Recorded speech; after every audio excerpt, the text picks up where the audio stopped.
Look, whether you're a businessman or a preacher, you are a messenger, and every messenger has a message, and every message is to a particular group of people, a particular person.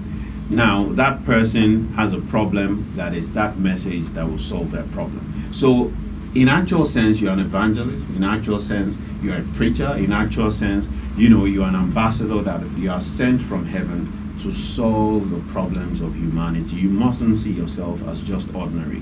There is an extraordinary solution that you were born to be. There is a particular message that God has sent you. There is a calling and a mandate. There is a mantle that you carry. You are not ordinary. You are extraordinary. You need to discover your gifts, your talents, your passion. You need to find what you're wired for. You need to find what you love to do. You need to find what you're passionate about, because extraordinary people are people that have turned their gift, their talent, their passion into business.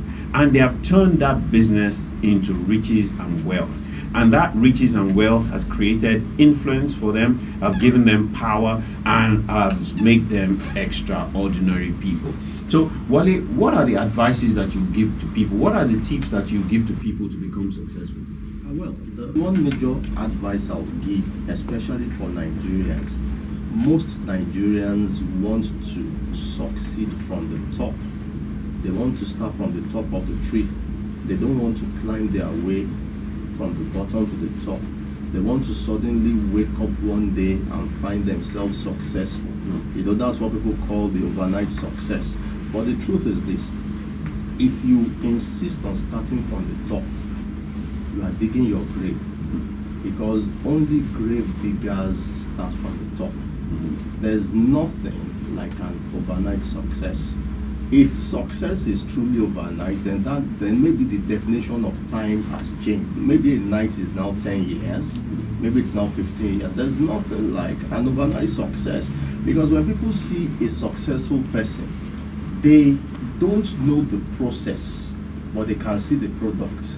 But for every product, there must have been a process of time, a process of labor, a process of hard work, a process of positive meditations, a process of rejection, and a process of failures, because success is actually a sequence of failures being channeled positively in the right direction. For every successful person, as long as it's not an armed robber or a magician, every genuine successful person must have gone through a process which nobody saw them when they were going through. Let me even challenge you: whether I'm robber, whether I'm magician, you still go through a process. You don't just appear one day and say, I'm a magician.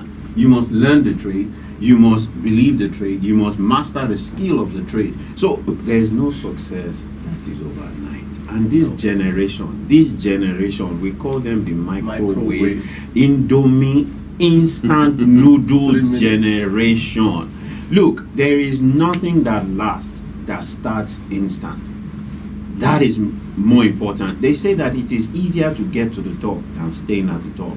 If you do not understand the process, if you do not go through the steps and plan your way, and over time, rise to the top, it will be very easy for you to come down. And I say to people, it's more painful to taste it and you can't taste it anymore than for you to go through pain to get there, so that you taste it, so that your tastes and your eating last forever.